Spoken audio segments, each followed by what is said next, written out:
There's a crow. I let them out here. These are,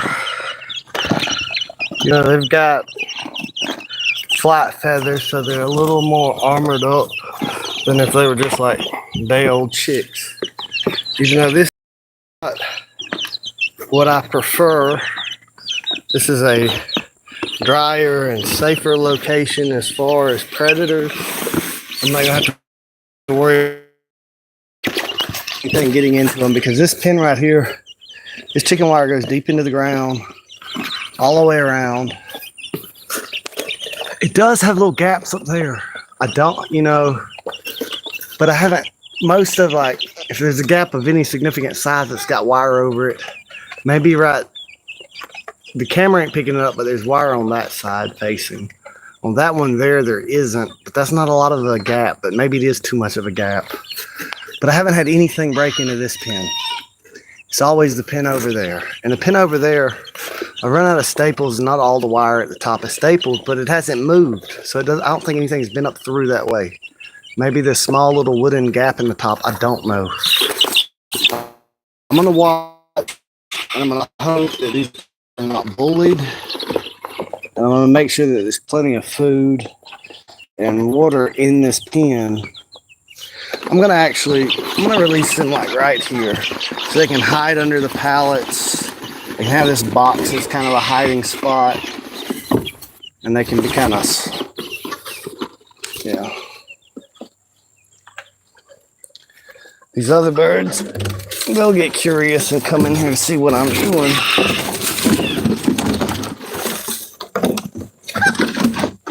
The squash plants are making. Haven't really, yeah, they got thieved. I haven't really done anything to remedy this situation of two chickens.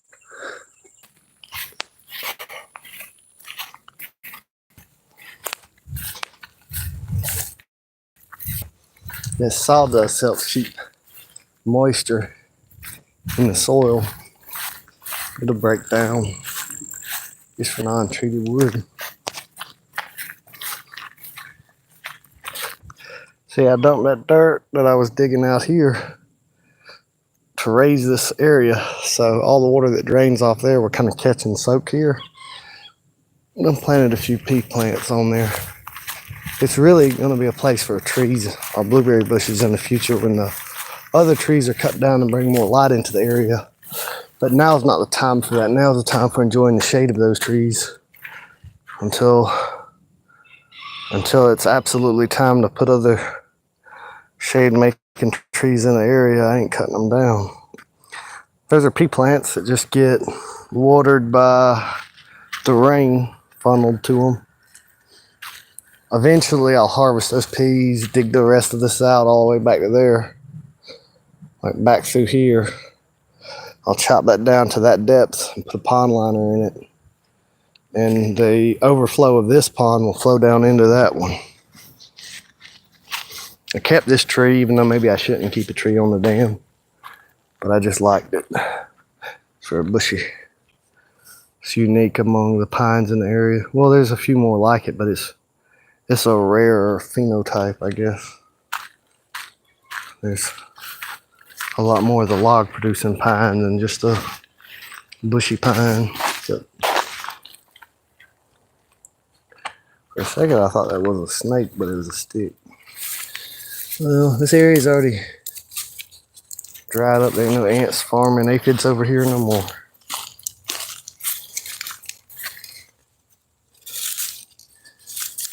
These, I like to make these little spots where I don't really take care of it.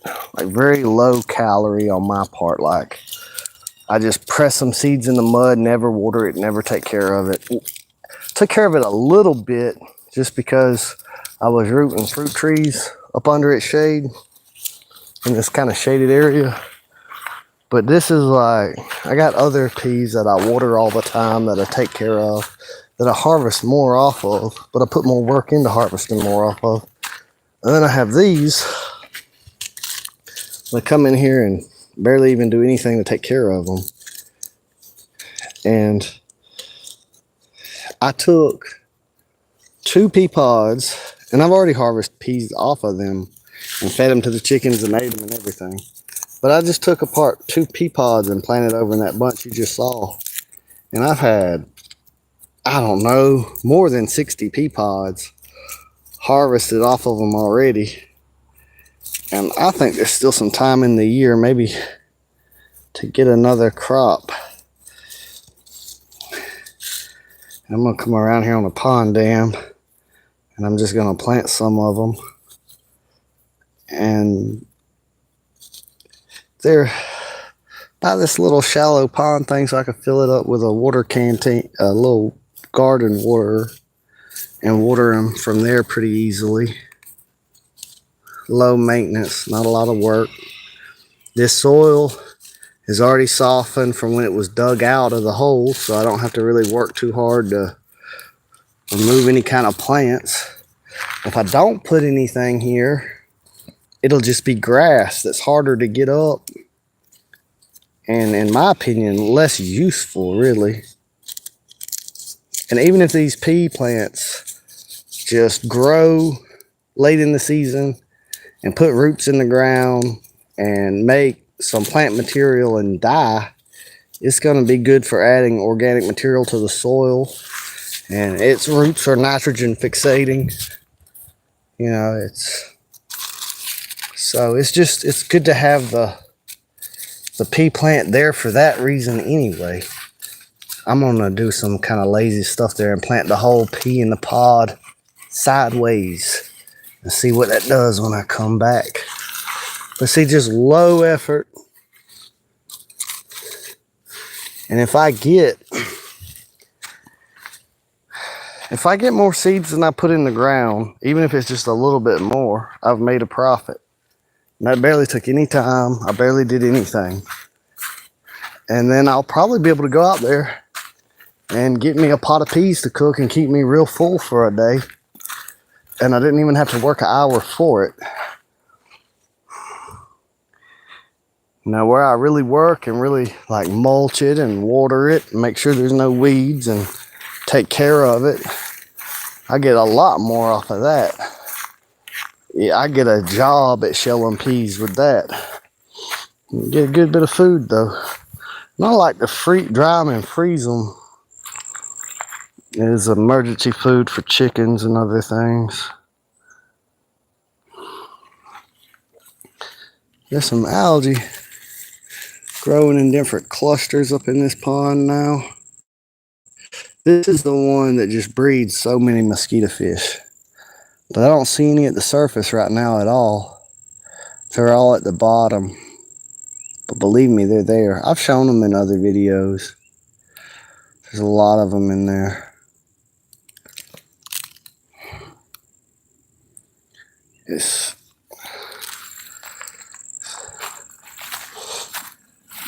But like all along here, I done harvested and ate.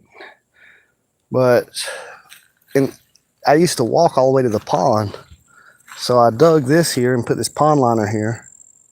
And I got the mosquito fish in there to eat the mosquito larvae, so it doesn't just become a breeding ground for mosquitoes. And I'll take my little watering can, and all on this hill, all around here, I'll just water the peas from the rainwater that collects in there. I've already got 2 big crops of peas off of it, and now I'm just letting it go to nothing because it's not really worth my time right now. And really, I was just taking advantage of that soil being loosened from digging the place and planting peas, because the main reason I dug it was those other ponds there, I could pump water to there, and then out here to these blueberries and these peach trees. I'm making a chain of ponds all the way around. Let's say that there was a fire coming this way toward my building. I could just put it out with the water. All these trees, so they didn't get burned up, I could put it out with the water. I just, from the deep pond down there in the woods, all the way around here in a circle, all the way around there in a circle, all the way back around. There's going to be a series of shallow ponds to collect rainwater that can be pumped to other areas that can water things. And I'm trying to get it to where it doesn't really take, I'm trying to get it to where to kind of take care of itself. The rabbits have shown me that they're just going to chew up any kind of drip irrigation I try. So it's got to be overhead or something. I was your first devil subscriber. I was your first subscriber. That's cool. What do you mean devil subscriber?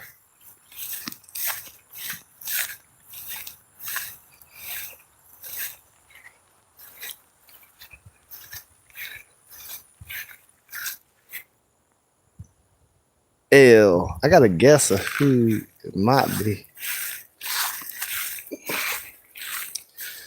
Right here, I've got the lavender planted. And then I've got orange trees. Like, see, that's an orange tree. And so these peas are just planted here because I'm going to be watering the orange trees anyway to kind of shade the orange trees and to remind me where they're at. But I might as well eat off of the area too. But the peas are there to just add shade for little trees that are just getting started. And then they're not going to be there all the time. And they're nitrogen fixating, so they're not going to take nitrogen from the trees. And then, of course, I've got to be able to take care of the bees. And I want to get the bees, you know, I'm going to put trails of lavender all the way through. But I really don't like this lavender. I'm going to go back. I'm going to get the same as the AutoQuest lavender because the bees like it more. Both of them, though, are very good at living in this area. I've tried a bunch of English lavenders and fuck them, I give up.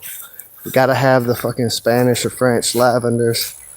But, well, I do have an English lavender over here. One of them that did make it. This kind here.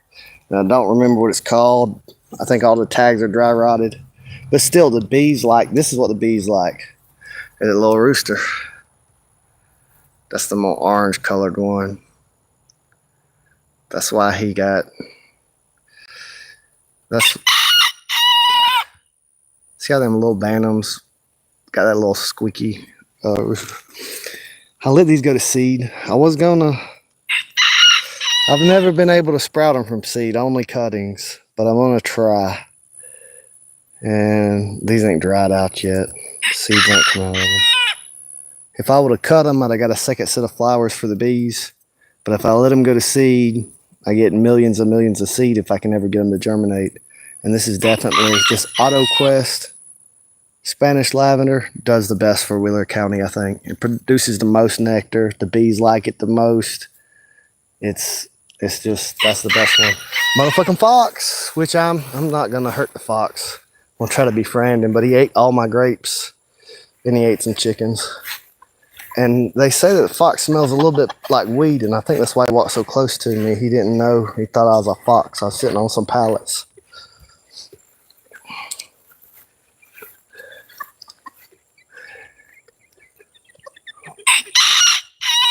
All them little ones are the nameless chickens. But if I get hungry, they don't have to be refrigerated chickens. But some of them, like that one right there, I might keep that one. What kind of chicken breed I can make off of it? Really, they were free. They're really probably all going to be phased out for the yellow buffs. But I don't know. I've started to kind of like the BB Reds. But I mean, their eggs are so little. But they don't have to eat a lot. These are the yellow buffs. I've lost way too damn many of them to predators. So now it's like they either survive the adults bullying or not, because they don't stand no chance against a fox or a weasel or whatever's getting into that other pen. And I don't know where they're getting in at. And I ain't got a ladder right now, so I can't do nothing about the 10. They got to be in here. If I see them just bullying them too much, like I think they're going to kill them, I'll put them back in the other box. Or I guess I'll take apart that other cage and reassemble it with zip ties or something. There's one of those small olive trees. There's an apple tree. I need to get sheep and goats want to eat the fruit trees, but the fruit trees want the manure from the sheep and the goats. And I want the sheep. Like, I can't bring myself to buy a lawnmower when I could buy a sheep or a goat to eat grass and give me milk instead of costing me gasoline. But it might just be worth it to buy a lawnmower at this point.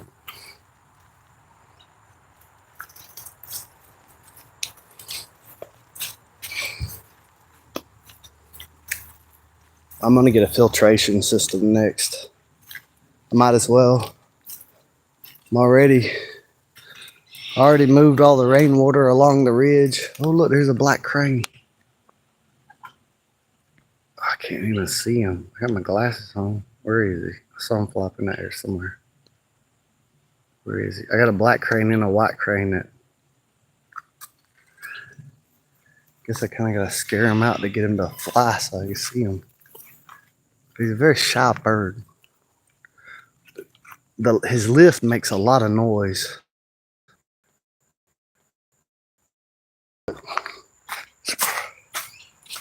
I think. Okay, so I thought it would be doing this after a rain. This is where there's a yellow something. The hurricane built this dam for me. And it's good to have it sort of a filter before the water comes in the pond. So Helene turned down that tree, then that flows into the pond, you know. But this is on my knees, digging with my hands, with the shovels, broke shovels, hand tools and hands. I built this creek. Hand tools and hands. I built this creek. And I have it. The animals like it. I dug out all the dirt that was dug there, all the way up that hill ridge, was just placed over here on this other side.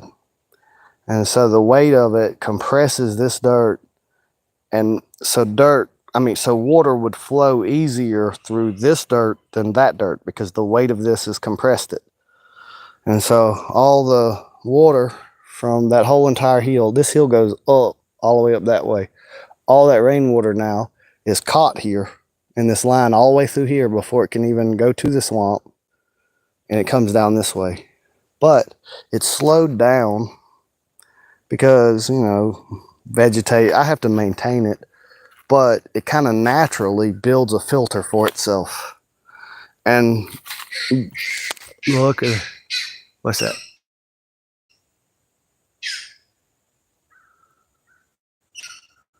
Is a white crane and a black crane a breeding pair? Because I see them both. Well, I don't see them together. I don't think that was a black crane. You ain't gonna be scared of me like you always are flying off. Y'all could keep eating in the pond. This is my little nature reserve.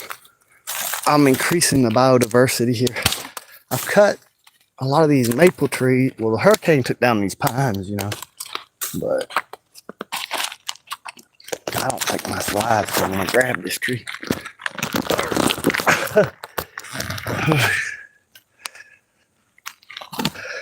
So you see that maple is laid down by the storm. A tree fell and took it over. But if I go beyond this point, like out there, like if I zoom in out there, and stuff, right there, you can see it down that way. Where really I should get closer to show the view. But I'm trying to remember what it's called. It's got an Italian name and a French name and a Japanese name. It's basically a method of pruning where you cut an old tree down about knee high and let it resprout branches. And then you harvest off those branches about another knee high up. And so instead of killing the whole tree to get lumber, you get a tree that produces narrower pieces of lumber a lot faster, which is perfectly fine for charcoal and for building like poles and, you know, smaller timber pieces. But even with enough time, you know, the trunks will be as big as the original trunk. for several pieces of large lumber, you know. And there was the main reason I done it was to bring light to the forest floor that I could easily irrigate, and then while I work, not be too far from the shade to take a rest. And so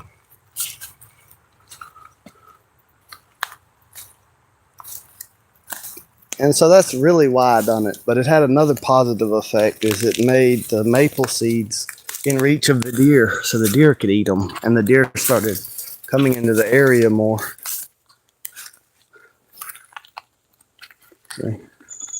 See this hill ridge? It's actually, you know, this dirt was hard and it had a lot of roots crisscrossing it.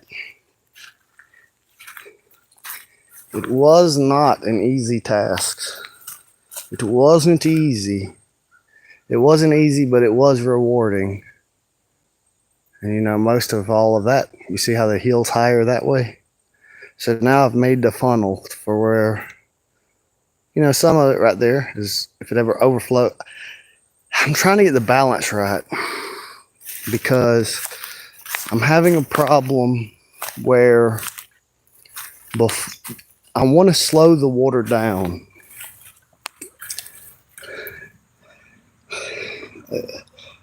I don't want to stop the water. I want to slow it down though. And I want more of it to be absorbed into the soil before it passes. And the trees will condense water to the ground anyway. This is adding water, not taking it away. If the water's slow enough that this stays full, the overflow can still flow off into the swamp. And I have not noticed, even though, you know, the swamp is full when the swamp was full just like before. I've not noticed the land dry up anywhere. I've not noticed less water. There's only been more water. More water. Because let's say it was a very, very shallow body of water, the sun would dry it back up into the air a lot faster. But when it's deeper and it can cool down, the water can stay here. Instead of it just being hot and muggy, a bunch of mosquitoes everywhere.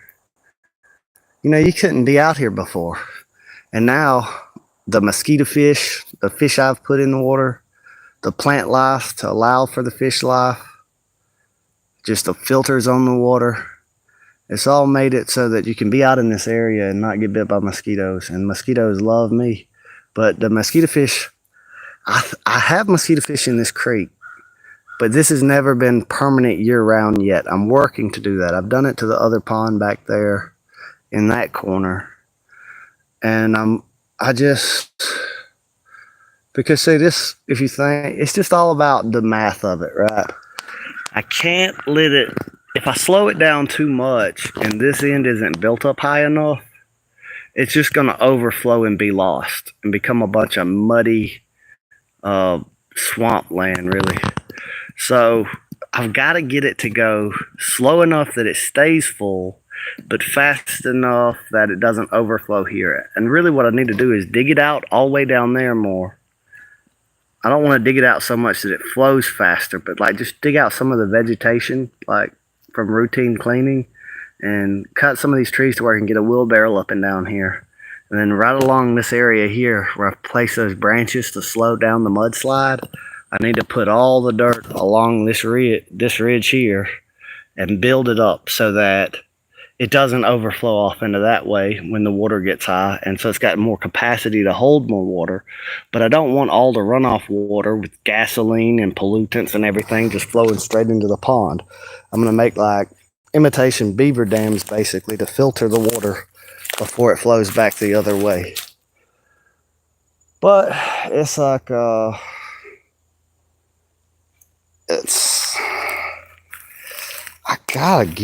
gotta get employees one day. I want to build more than I can build on my own. See here, water's still flowing through here somewhere. See, and it still goes out there. There's been nothing, not a single salamander, nothing's been hurt from anything I've done out here. It's just, there's more water. Animals can drink more. You can see there's another improvement up here. This is like part of our job. We're not some separate entity that is diametrically opposed to nature. We're part of nature. We're part of the system. And we have extra perception, and we have extra sensitivity in our senses. And we're really meant to come in and find the things that are obstacles or unpleasant and fix them. That's just part of our job. It's just, we're meant to walk through the woods and clear paths for air, just like bear and elephant. We're meant to scatter seed, and we're meant to create habitat. Humans are not a cancer on the planet at all. We're an important part of that system. Complex web of synergetic relationships.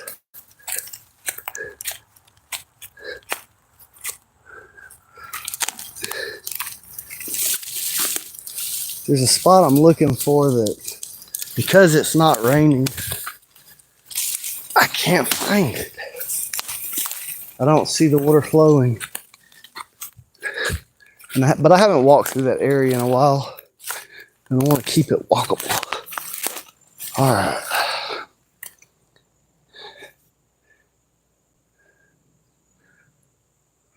I think elephant ears would do really good around here, but I don't know if they really... I just really don't know where Look at that, there's some dandelion growing. Dandelion's good for fighting cancer. Where is it? Did a tree fall across it? Or is it more up that way? It's probably up more that way.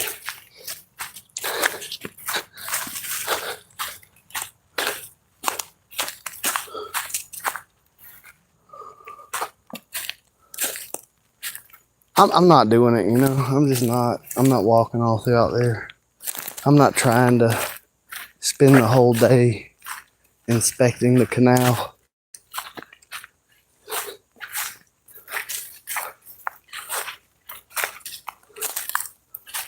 I'm just not gonna not check on it while I'm here. It's a magnolia tree. In this whole swampy area, I'm not sure that the mosquito fish will survive in it, because it dries up from time to time and it's shallow. But they definitely have gotten rid of the mosquito problem.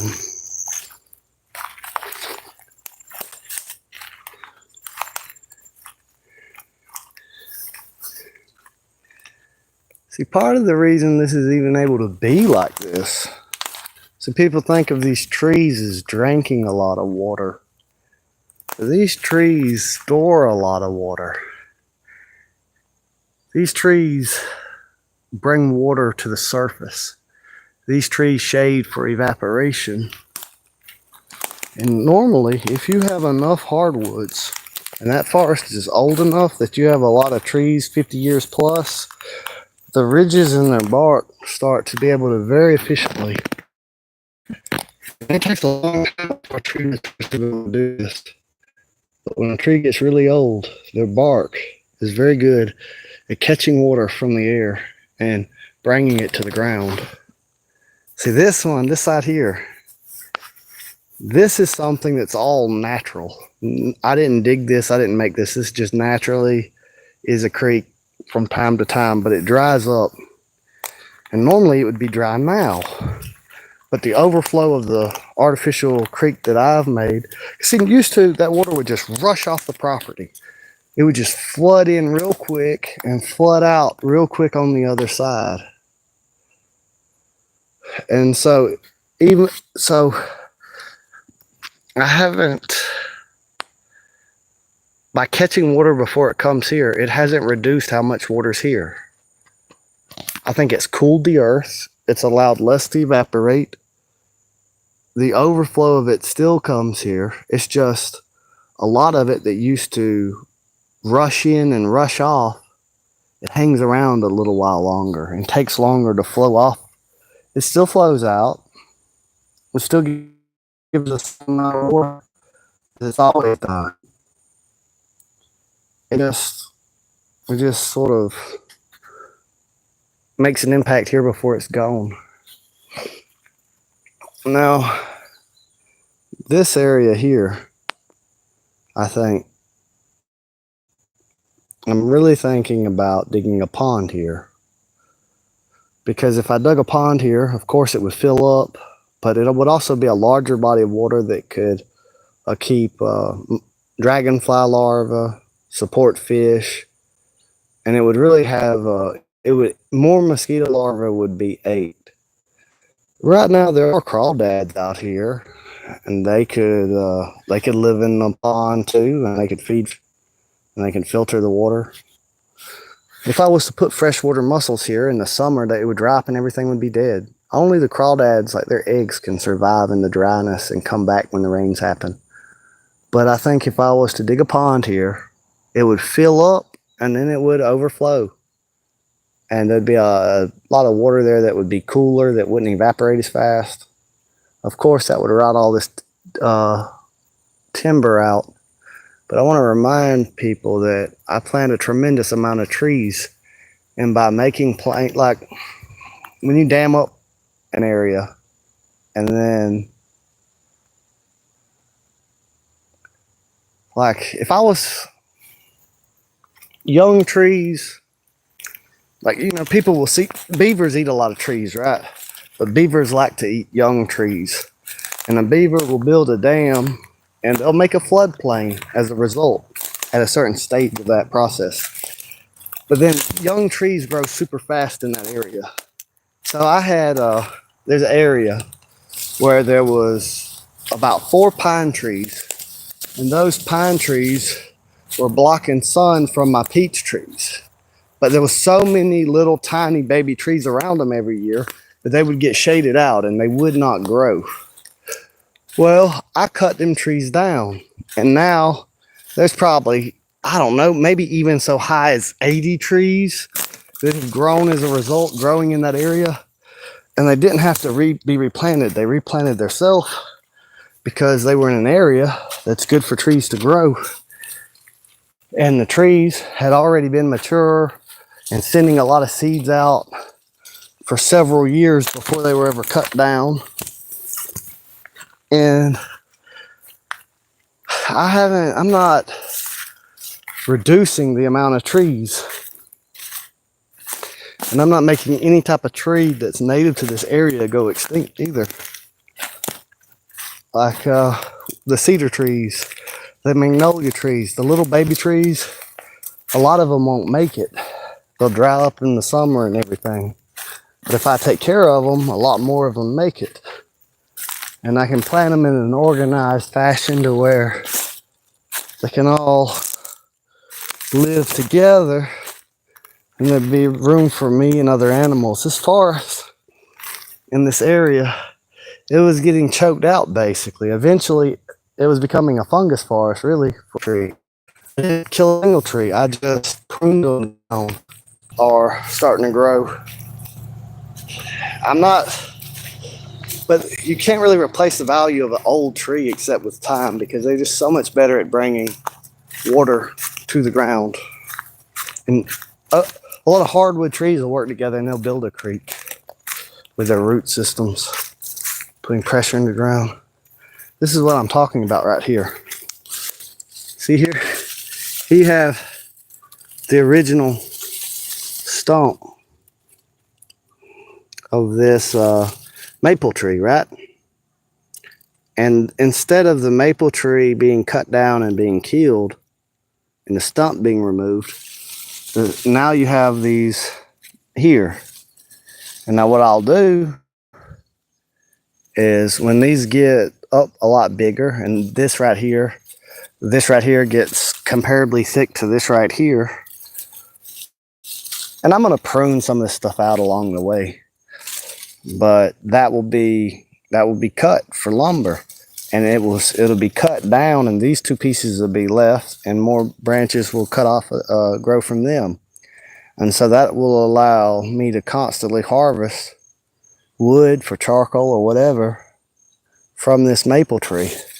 But now this maple tree is at a height that I can manage it, and light is on this floor to where there can be grass that can feed goats. But this area really, why so much light is being brought into this area and all these trees made to be so low is because of their proximity to this pond and how easy it would be to grow corn here. However, while I was busy at this project, bringing the deer in, making places for corn, so I got a long-term goal of trying to have a pet fox, pet deer, pet crow. This project right here, bringing up the water level before it flows off the property.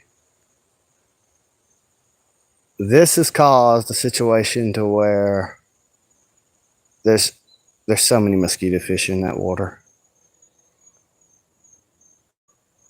It's a good thing though, because you see, probably most of the mosquito fish that were put in that creek, they'll wind up in this little pond here. But actually, I don't know if that's such a good thing. But anyway,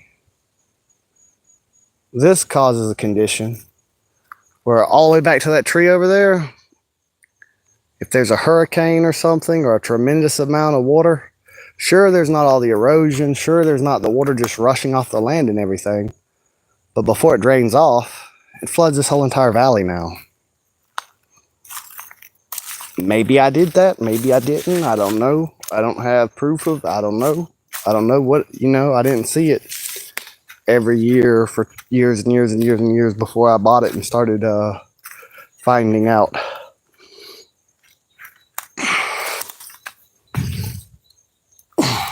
Over here, this is a project to, you see that tree right there? Sometimes the water level comes up this high. And it doesn't get it up much higher. It's something. And that's due to this right here. But like I say, sometimes everything I'm standing on is completely underwater, all the way back up to that tree. And that level here is up higher. That's why that electrical box is so high up on that tree, because the water level can get up pretty high. What the heck?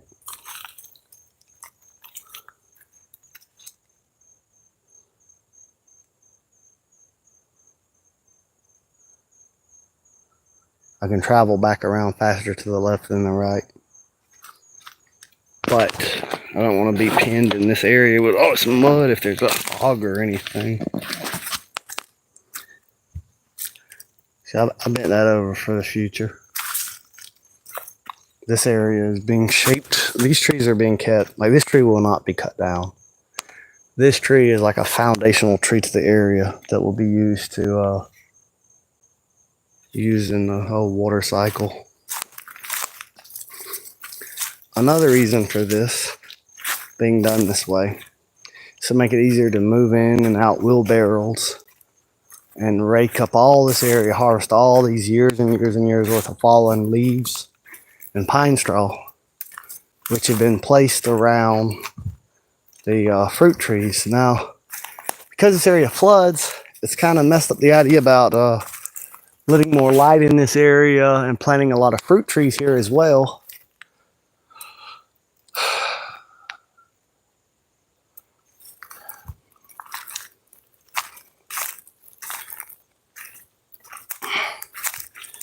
I just really think that I'm going to have to make me some type of, hey look, I found me a canoe.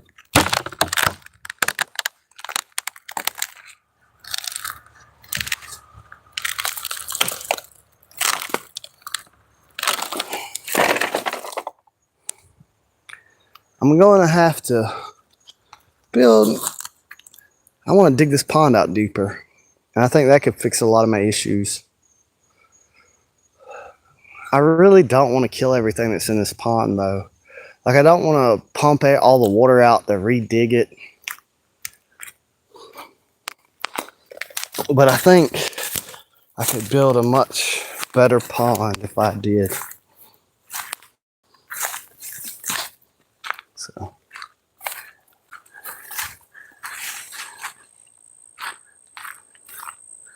It's been dry and the pond level dropped a lot.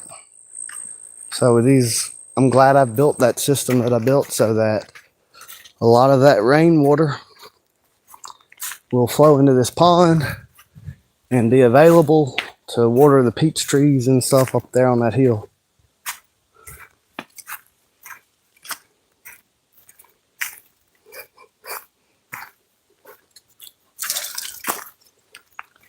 All of the pond plants, like all the water lilies, turtles, fire ants, ate them. Every bit of them. Gobbled them up. They're gone.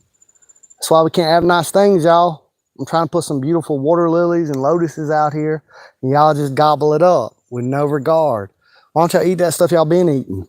And just let this have time to grow and make seed and become established, and then you can eat it all the time. But you're too greedy. And that's why you can't have nice things. You don't got no impulse control, and you don't just wait. All right? From the way things look, I should have been fishing in here with Brittany. Get in here and that's a bunch of mosquito fish jumping up. I don't really. There are bluegill in here.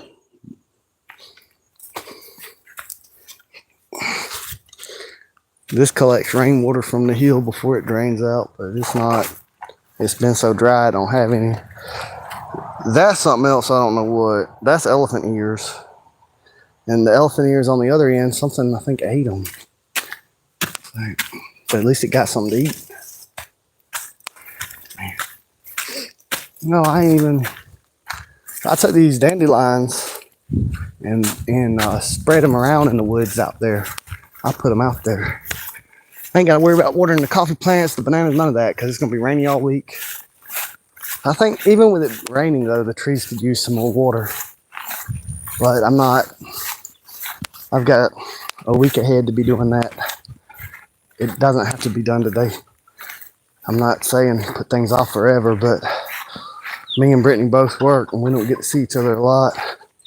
And I'm not spending this whole day off out here.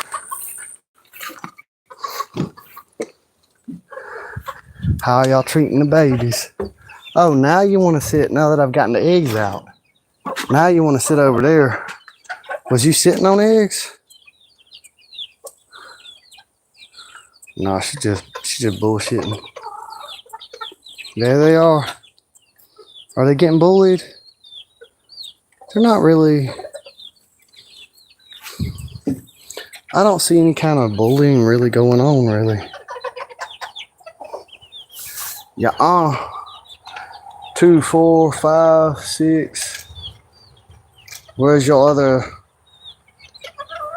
2 roosters there? 2 hens sitting there. There's the other. Let me go out there. Don't be mean to them babies. Y'all been seeing them for weeks over there. Y'all been curious about them, wanting to look at them. We just gotta get everybody up in here. No, it's time to get in the pen, not out. There's that hen. Where's the other one? There she is. There's the 2 on the nest. Okay, that's all them. Okay, so 4, 5. Let's see. 3, 4, 5, 6, 7. So you're the only one out the pen, really. So I ain't got to worry about. I'll go ahead and shut the pen. I'm gonna let him in the pen, but like he'll get lonely because he ain't got no other chicken to hang out with. I don't want to lose all the chickens that are already in the pen. I can probably get him back in the pen pretty easily. You want to get back in the pen now with your family? Go. I'm gonna open the door for you when you get into the appropriate area. Come on now. Come on. All right, I'm about to open the door for you. Don't go all out that way. Don't go all out that way. Go in there. Go in there. There you go. All right, everybody's in the pen.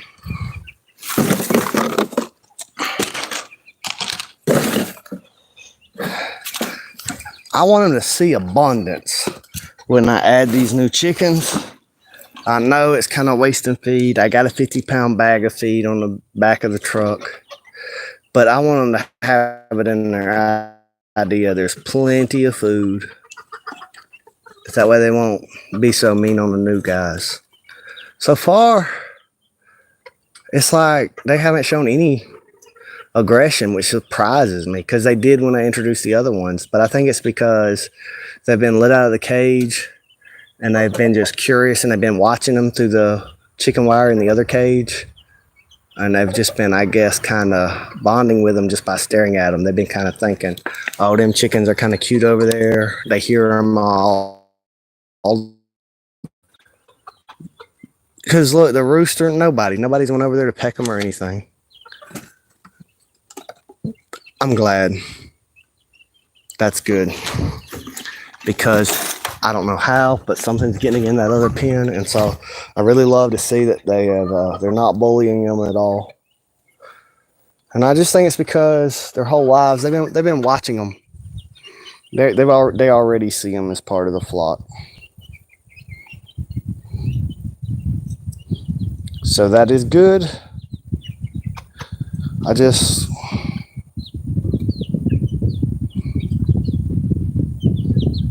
I hate how many losses I've had. Damn, about near ready to order a whole nother set of them.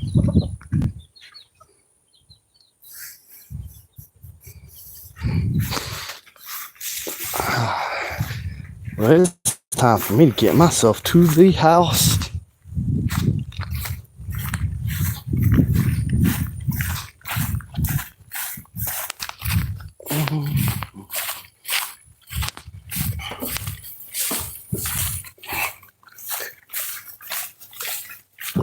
I got coffee. I'm happy about that coffee now. Okay.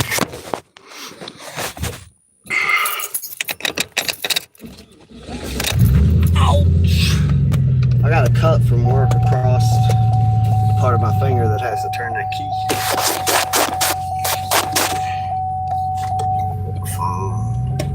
I gotta put it in reverse on.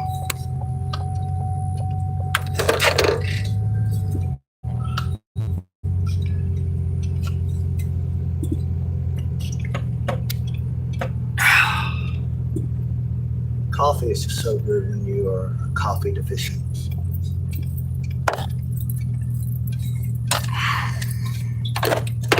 So everything's good with that. They're not bullying the baby chickens.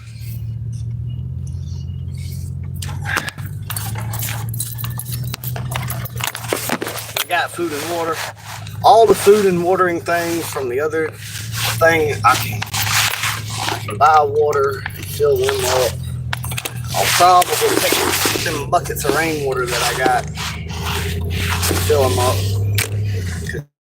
They haven't had any time to get any mosquito larvae or anything yet. What is that sitting on that fence? Is that what the hell? What is that?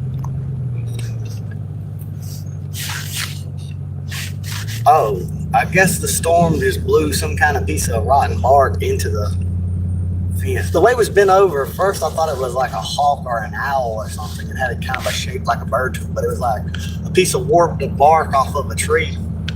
The storm had blown into the barbed wire of the fence. And it looked like a bird of prey perched on the fence, but it was just wood. My brain just was like, bird of predator on the fence, probably. And when I could see it good, it's not what it was. I guess I gotta buy some more water.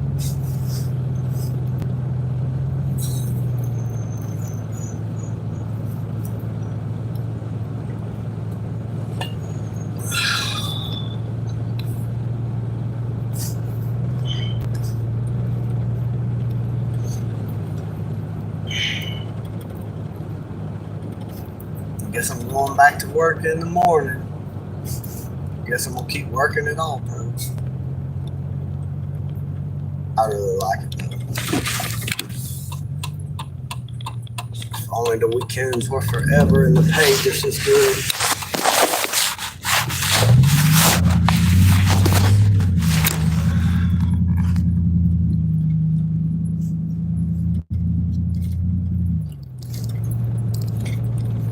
Let's start a whole rap song. I can't say without losing my channel.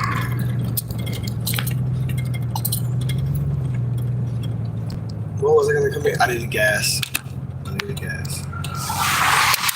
Gas before I was out of here.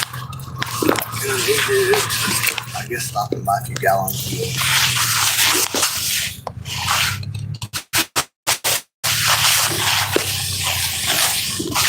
I'm gonna quit streaming because I don't think that really anything since I've been leaving the place has been interesting content.